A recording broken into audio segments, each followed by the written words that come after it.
عاد من تاني.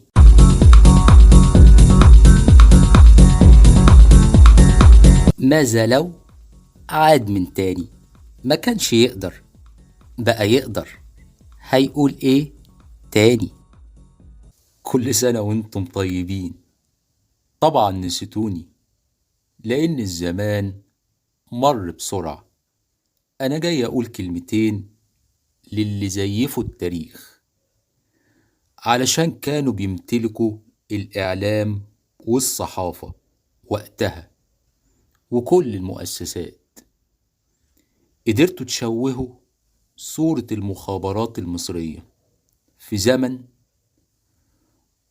ووقعتوا نظام لو كان استمر كان كل مواطن مصري هيعيش حياة اجتماعية وعدل وشرف وأمانة.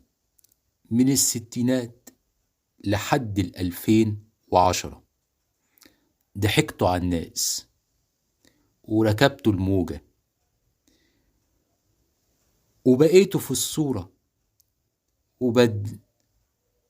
وبدل ما كنتوا مراكز قوة بقيتوا كل المراكز. بس السبب لكل ده كان الجهل.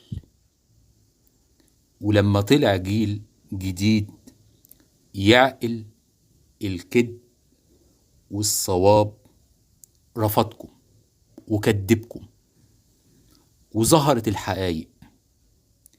زيفتوا التاريخ لسنين طوال، بس ما دامش كذبكم ولا زفكم ولا هيدوم.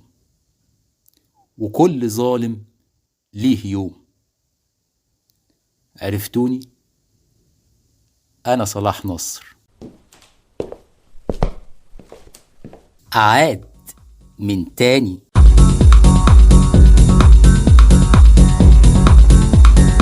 ماذا لو عاد من تاني؟ ما كانش يقدر، بقى يقدر. هيقول ايه تاني؟